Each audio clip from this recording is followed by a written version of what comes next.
प्यारे बच्चों नमस्कार, कैसे हैं आप लोग। आई होप कब तक होंगे आपकी जो स्टडी चलेगी बहुत बहुत बेहतरीन चलेगी। तो आज की क्लास में हम लोग बात करेंगे क्लास 10 के साइंस को तमाम क्वेश्चन जो आपके एग्जाम के लिए बहुत इंपॉर्टेंट रहेगा। ठीक है, तो बाबू आप लोग अच्छे तरीका से एक एक क्वेश्चन को देखिएगा, क्योंकि एक एक क्वेश्चन आपके एग्जाम के लिए पूरा गैस क्वेश्चन करके लाया गया है और पूरा इंपॉर्टेंट क्वेश्चन है। तो आप लोग अच्छे तरीका से देखिएगा, कोई भी क्वेश्चन को छोड़ने का कोशिश न कीजिएगा। ठीक है ना, तो चलिएगा बिना टाइम का क्वेश्चन की तरफ बढ़ते हैं। इससे पहले क्लास को लाइक नहीं किए तो क्लास को लाइक कर लेना है और चैनल को सब्सक्राइब कर लेना है। ठीक है, और हमारे सोशल मीडिया प्लेटफॉर्म से जुड़ जाना है सारे बच्चे को, जितने बच्चे देख रहे हैं। ठीक है ना, चलिए 1 नंबर क्वेश्चन बाबू आपके स्क्रीन पर आ चुका है। इसका आंसर जल्दी से आप लोग बतलाइएगा। ठीक है, इसका आंसर आप लोग जल्दी से बतलाइएगा। कहा क्या जा रहा है, कहा जा रहा है कि प्लास्टर ऑफ पेरिस का रासायनिक सूत्र क्या होता है। प्लास्टर ऑफ पेरिस का रासायनिक सूत्र क्या होता है, तो हमने बतलाया था बाबू, याद रखिएगा CaSO4 1/2H2O होता है। यानी ऑप्शन क्या में दिया है, बी में, तो ऑप्शन बी हो जाएगा। ठीक है, अच्छे तरीका से देखिएगा, क्योंकि एक एक क्वेश्चन जो है ना आपके एग्जाम में आने वाला पूरा क्वेश्चन है। ठीक है, चलो अगला क्वेश्चन का आंसर लगा दो। देखो यहां पर कहा जा रहा है बाबू, कहा जा रहा है लिटमस, कहा जा रहा है कि लिटमस विलयन जब न हो तो अम्लीय होता है और न ही क्षारीय होता है, तब यह किस रंग का होता है। तब यह किस रंग का होगा हो, तो आप कहिएगा सर जी हम जानते हैं बैगनी रंग का होगा। क्यों, क्योंकि यहां पूछा गया है न जो है लाल होगा, ना अम्लीय होगा, ना क्षारीय होगा, तो कैसा होगा, तो बैगनी ना हो जाएगा। यानी ऑप्शन सी करेक्ट हो जाएगा। आप लोग टिक आउट कीजिएगा सी। जितने बच्चे क्लास 10 वाले देख रहे हैं आप लोग अच्छे तरीका से देखिएगा। ठीक है, यहां पर देखो क्या कहा जा रहा है, कहा जा रहा है कि आयोडीन युक्त नमक है। बाबू आयोडीन युक्त नमक क्या है, हमने बतलाया था आपको, हमने बतलाया था कि NaCl और Kl भी होता है। ठीक है, और NaCl KiO3 भी होता है। यानी सी ऑप्शन टिक आउट इसका कर दीजिएगा। क्या हो जाएगा, सी हो जाएगा, 3 का ऑप्शन सी होगा। याद रखिएगा, पूरे इंपोर्टेंट क्वेश्चन है आपके एग्जाम के लिए, तो आपको घबराना नहीं है, अच्छे तरीका से देखना है। देखो यहां पर क्या कहा जा रहा है, 4 नंबर क्वेश्चन में कहा जा रहा है ना, देखो कहां चला गया हो 4 नंबर क्वेश्चन, कहां चला गया, देखो यहां पर है 4 नंबर क्वेश्चन, यहां पर है कहा जा रहा है ना प्लास्टर ऑफ पेरिस का रासायनिक नाम क्या है। प्लास्टर ऑफ पेरिस का रासायनिक नाम जो है क्या है, और हमने कहा था कि इसका नाम जो होता है कैल्शियम सल्फेट अर्धहाइड्रेट होता है। ऑप्शन क्या हो जाएगा, इसका ऑप्शन डी करेक्ट हो जाएगा। ठीक है, चलो अगला क्वेश्चन देखो, यहां पर कहा जा रहा है ना 5 नंबर क्वेश्चन में बाबू कहा जा रहा है कि लैंग तेल किस प्रकार का सूचक होता है। लैंग तेल जो होता है वो किस प्रकार का सूचक केंद्र होता है, ये आपको बतलाना है। तो आप कहिएगा सर हम जानते हैं गंधीय होता है। कैसा होता है, गंधीय होता है, बिल्कुल ऑप्शन सी हो जाएगा। ठीक है, पूरे इंपोर्टेंट हम बोल रहे ना, पूरे गेस क्वेश्चन है, तो आपको पढ़ना है और सारे क्वेश्चन को याद रखना है। ठीक है, चलो नेक्स्ट क्वेश्चन, ये आपके एग्जाम में बहुत ही बार क्वेश्चन आया हुआ है। कहा जा रहा है कि दही में कौन सा अम्ल है, दही में कौन सा अम्ल होता है, ये हमने बतलाया था कि आप कहिएगा लैक्टिक अम्ल होता है।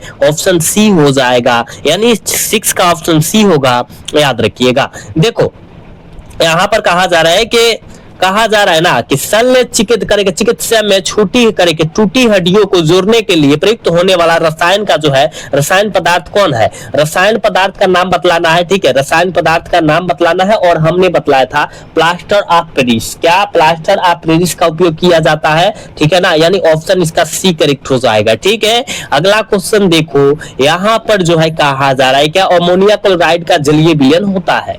अमोनिया क्लोराइड का जलीय विलयन जो होता है वो कैसा होता है। ठीक है, ये भी हमने बतलाया था कि अमोनिया क्लोराइड का जलीय विलयन होता है वो अम्लीय होता है। यानी ऑप्शन ए हो जाएगा। ठीक है, 8 का ऑप्शन ए होगा, याद रखना। 9 नंबर क्वेश्चन में कहा जा रहा है ना एसिटिक अम्ल का प्राकृतिक स्रोत निम्न में से कौन है। एसिटिक अम्ल का प्राकृतिक स्रोत निम्न में से कौन है जी। ठीक है, तो आप कहेगा सर सिरका है ना, बिल्कुल ऑप्शन क्या हो जाएगा, इसका बी हो जाएगा। 9 का ऑप्शन बी हो जाएगा, याद रखना। नेक्स्ट क्वेश्चन देखो, 10 नंबर क्वेश्चन में क्या कहा जा रहा है, कहा जा रहा है कि साइट्रिक अम्ल प्राकृतिक स्रोत है। साइट्रिक अम्ल का प्राकृतिक स्रोत जो है वो कौन है। ठीक है ना, ये आपको बतलाना है। आप कहिएगा हम जानते हैं संतरा और नींबू है। संतरा और नींबू जो है साइट्रिक अम्ल का प्राकृतिक स्रोत होता है, यानी ऑप्शन सी हो जाएगा। जितना क्वेश्चन आपके बीच जो है परोसा जा रहा है वो आपके एग्जाम में आने वाला प्रश्न है, तो आप लोग अच्छे तरीका से देखिएगा सारे क्वेश्चन को। ठीक है, चलो इसका आंसर लगाना तुम सब।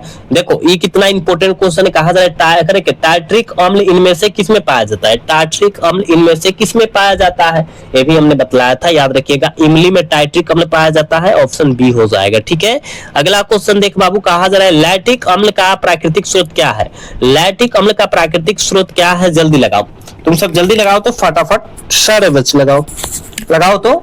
लैक्टिक अम्ल का प्राकृतिक स्रोत क्या होता है, हमने कहा था, याद रखिएगा, दही होता है, ठीक है, दही होता है, ऑप्शन ए हो जाएगा, ठीक है। आपको याद रखना है, कोई क्वेश्चन को छोड़ना नहीं है। अगला क्वेश्चन देखो, कहा जा रहा है कि चींटी के डंक में, ये बहुत इंपॉर्टेंट है, कि चींटी के डंक में और के नेटल के डंक में कौन सा अम्ल पाया जाता है, ये बहुत इंपॉर्टेंट है, बहुत इंपॉर्टेंट क्वेश्चन है। मेथनोइक अम्ल, यही तो होता है कि लहरता है, ऑप्शन डी हो जाएगा, ठीक है। जब चींटी डंक मारती है तो हमारा शरीर जो है ऑटोमेटिक लहरने लगता है, जब मैचा जैसे लगने लगता है, इसी के कारण होता है, ठीक है ना, बहुत जहरीला होता है उसमें। चलो यहाँ पर कहा जा रहा है ना, 14 नंबर क्वेश्चन में क्या कहा जा रहा है कि दांतों का क्षय का प्रारंभ होता है, दांतों का क्षय का प्रारंभ कब होता है, तो आप कहेगा सर मुंह का जो है पीएच मान जो हो जाएगा, याद रखिएगा, मुंह का पीएच मान 5.5 से कम हो जाएगा तो ये दांतों का क्षय होना प्रारंभ हो जाएगा, मतलब शुरू हो जाएगा, खत्म होना, है ना, यानी ऑप्शन बी हो जाएगा। 14 का ऑप्शन बी हो जाएगा, याद रखिएगा। 15 नंबर क्वेश्चन में कहा जा रहा है, देखो कहा जा रहा है कि हमारे पेट में कौन सा अम्ल उत्पन्न होता है, तो ये याद रखिएगा HCl, HCl का मतलब हाइड्रोक्लोरिक अम्ल, यानी ऑप्शन क्या दिया है, ऑप्शन सी में दिया है, 15 का ऑप्शन सी हो जाएगा, याद रखिएगा। अगला क्वेश्चन देखो, यहाँ 16 नंबर क्वेश्चन में कहा जा रहा है कि किस प्रकार करके किस पीएच मान वाला विलयन सबसे अधिक क्षारीय अम्लीय होता है, किस पीएच मान वाला विलयन सबसे अम्लीय होता है, वो बतलाया गया है। तो आप कहेगा सर हम जानते हैं कि, याद रखिएगा, एक जो होता है ना, एक सबसे अम्लीय होता है, ठीक है ना, एक से अधिक वाला पीएच मान जो सबसे अधिक होता है, ठीक है ना, याद रखिएगा, बिल्कुल ऑप्शन ए हो जाएगा, ठीक है। चलो कहा जा रहा है कि, देखो कहा जा रहा है कि धोने वाला सोडा का रासायनिक सूत्र क्या होगा, जिसे हम लोग धोबिया सोडा कहते हैं, क्या कहते हैं, धोबिया सोडा कहते हैं या धोबी सोडा कहते हैं, ठीक है ना, आपको याद रखना है। तो धोने वाला सोडा का रासायनिक सूत्र क्या होता है, आप कहेगा सर Na2CO3 10:2O, यानी ऑप्शन ए में दिया है, ऑप्शन ए हो जाएगा, ठीक है। चलो अगला क्वेश्चन देखो, यहाँ पर कहा जा रहा है कि बेकिंग सोडा का रासायनिक नाम है, याद रखिएगा, बेकिंग सोडा का रासायनिक नाम क्या होता है, जल्दी लगाओ तो, याद रखिएगा सोडियम हाइड्रेट, याद रखिएगा सोडियम हाइड्रोजन कार्बोनेट, ठीक है, यानी ऑप्शन क्या होगा, बी हो जाएगा, 18 का ऑप्शन बी होगा, याद रखिएगा।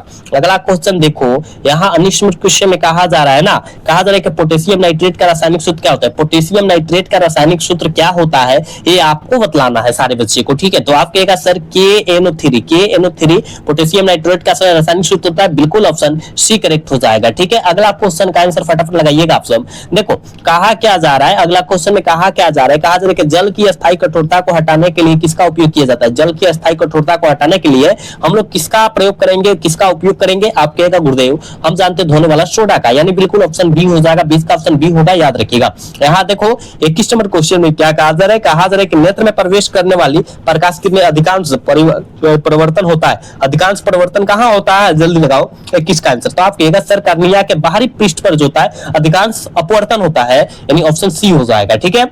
अगला क्वेश्चन कहा जा रहा है ना कि जब सूर्य प्रकाश के वायुमंडल में से गुजरता है, जब सूर्य का प्रकाश वायुमंडल से गुजरता है तो वायु के सूक्ष्म कण किस रंग के प्रकाश के को अधिक प्रबलता के प्रकीर्णन करते हैं, किस रंग को, और हमने बतलाया था कि सबसे अधिक करेगा बैगनी, तो बैगनी ऑप्शन कहाँ दिया है, देखो नीला, है ना, नीला को करेगा, बिल्कुल ऑप्शन डी हो जाएगा, ठीक।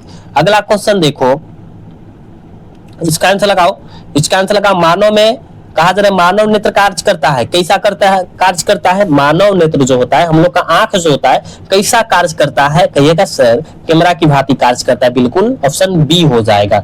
चलो इसका आंसर लगाओ, कहा जा रहा है कि प्रकाश एक पतली झिल्ली से होकर नेत्र में प्रवेश करता है, इस झिल्ली को हम लोग क्या कहते हैं, इस झिल्ली को हम लोग क्या कहेंगे, ये आपको बतलाना है, ठीक है। तो आप कहिएगा सर कर्निया और स्वच्छ मंडल, बिल्कुल ऑप्शन सी हो जाएगा, बिल्कुल ऑप्शन सी हो जाएगा, याद रखना है। चलो यहाँ जो है 25 नंबर क्वेश्चन में क्या कहा जा रहा है कि किसी अंतरिक्ष यात्री को प्रकाश कैसा प्रतीत होता है, ये तो सबको पता है, काला प्रतीत होता है, कैसा काला, यानी ऑप्शन क्या हो जाएगा, बी हो जाएगा। 25 का ऑप्शन बी हो जाएगा। क्लास को लाइक करते रहिएगा, चैनल को सब्सक्राइब करते रहिएगा।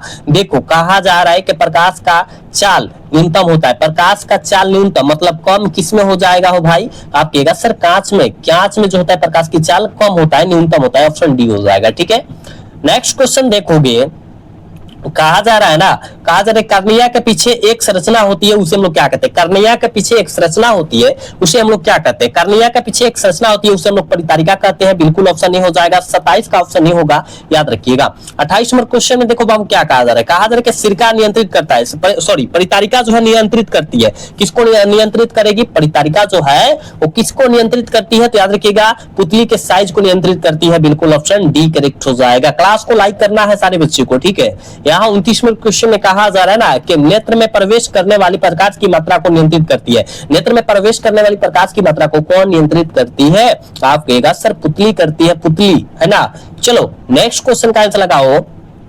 कहा जा रहा है कि बृहत संख्या में प्रकाश सुग्राहिता कोशिश कहाँ होती है, कोशिकाएं जो होती है, सुग्राही कोशिका जो होती है वो कहाँ पर होती है, आप कहेगा रेटिना पर, है ना, बिल्कुल ऑप्शन ए हो जाएगा। 30 का ऑप्शन ए हो जाएगा। अगला क्वेश्चन की तरफ बात करेंगे और 31वें क्वेश्चन में क्या कहा जा रहा है, देखो 31वें क्वेश्चन में कहा जा रहा है कि विद्युत सिंगल कौन सा उत्पन्न होता है, विद्युत सिंगल कौन उत्पन्न करता है, विद्युत सिंगल जो होता है कौन उत्पन्न करता है, जल्दी से लगा दो। तो आप कहेगा सर हम जानते हैं प्रकाश सुग्राही, ठीक है, ये जो है विद्युत को उत्पन्न करेगा, ठीक है, विद्युत मतलब धारा। चलो अगला क्वेश्चन करे कि सिग्नलों की व्याख्या कहाँ होती है, सिग्नलों की व्याख्या जो होती है, सिग्नलों की व्याख्या जो होती है वो कहां से शुरू होती है, तो आप कहेगा याद रखिएगा मस्तिष्क से, बिल्कुल मस्तिष्क से होती है, ऑप्शन नहीं हो जाएगा। अगला क्वेश्चन देखो, मोतियाबिंद की स्थिति कैसी होती है, जब मोतियाबिंद की स्थिति कैसी होती है, जब डेडेस हो, क्या हो, जल्दी लगाओ 33 का आंसर। तो आप कहेगा सर ये जो होता है ना, याद रखिएगा क्रिस्टलीय लेंस दूरबीन हो करके दुविधिया हो जाती है और एक जो है क्रिस्टलीय लेंस जो है धुंधला हो जाती है, तभी तो हो जाएगा ना, यानी ऑप्शन इसका डी करेक्ट हो जाएगा, ठीक है, ए और बी दोनों हो जाएगा, याद रखिएगा। चलो इसका आंसर लगाओ। वायुमंडल में प्रकाश का कौन सा रंग अधिक प्रकीर्णन होता है, वायुमंडल में प्रकाश का कौन सा रंग अधिक प्रकीर्णन होता है, जल्दी लगाओ। 34 का आंसर क्या हो जाएगा, तो आप कहेगा सर नीला का होता है, बिल्कुल ऑप्शन बी करेक्ट हो जाएगा, ठीक है, 34 का ऑप्शन बी। चलो 35 नंबर क्वेश्चन में कहा जा रहा है कि इंद्रधनुष में किस करके इंद्रधनुष में कितने रंग होते हैं, इंद्रधनुष में कितने रंग होते हैं, हमने बतलाया था इंद्रधनुष में 7 रंग होते हैं, बिल्कुल ऑप्शन बी करेक्ट होगा बाबू, याद रखिएगा। यहाँ पर कहा जा रहा है ना कि सर्वप्रथम सूर्य का स्पेक्ट्रम प्राप्त करने के लिए कांच के प्रिज्म का उपयोग किसने किया था, जल्दी लगाओगे। 36 का आंसर क्या हो जाएगा, न्यूटन साहब किए थे, बिल्कुल ऑप्शन ए हो जाएगा, याद रखिएगा। चलो अगला क्वेश्चन, इंद्रधनुष किस दिशा में बनता है, ये भी इंपॉर्टेंट है कि इंद्रधनुष जो होता है किस दिशा में बनता है रे बाबू, आप कहिएगा सर सूर्य के विपरीत दिशा में बनता है, मतलब उल्टा, ठीक है ना, यानी ऑप्शन बी करेक्ट हो जाएगा। अगला क्वेश्चन देख, निर्वात में प्रकाश की चाल कितना होता है बाबू, जल्दी से इसका आंसर लगाओ। तो 38 का आंसर क्या हो जाएगा, तो याद रखिएगा 3 × 10⁸ मीटर प्रति सेकंड होती है, यानी ऑप्शन सी करेक्ट हो जाएगा। नेक्स्ट क्वेश्चन का आंसर लगाओ। यहाँ पर कहा जा रहा है ना, कहा जा रहा है वायुमंडलीय अपवर्तन के सूर्य हमें वास्तविक सूर्योदय के लगभग कितने मिनट पहले दिखाई देता है, वास्तविक, ठीक है ना, वास्तविक जो है कितने मिनट पहले जो है हमको वास्तविक प्रतीत दिखाई देता है, तो आप कहेगा 2 मिनट पहले, 2 मिनट पहले, बिल्कुल ऑप्शन ए हो जाएगा। और इस क्लास का लास्ट क्वेश्चन है, कहा जा रहा है निम्न में से किस माध्यम में प्रकाश की चाल अधिक होती है, किस माध्यम में प्रकाश की चाल अधिक होती है, ये आपको बतलाना है। हमने बतलाया था कि याद रखिएगा हवा में जो होती है प्रकाश की चाल अधिक होती है, यानी ऑप्शन करेक्ट ए हो जाएगा। हमने 40 क्वेश्चन आपके एग्जाम के लिए बहुत इंपॉर्टेंट क्वेश्चन बतलाया है, तो 40 क्वेश्चन को आप लोग याद कर लिए हैं, बतलाइए आप सबको अच्छे तरीके से समझ में आया ना, आप लोग सारे बच्चे बतलाइएगा, जितने बच्चे देखे हैं क्लास को सारे बच्चे बतलाएंगे, क्योंकि आज का क्लास में ना पूरे इंपॉर्टेंट क्वेश्चन हिलाया गया था जो आपके एग्जाम में टकराने वाला क्वेश्चन होगा, ठीक है ना। तो आज का क्लास कैसा लगा कमेंट करके अवश्य बतलाइएगा,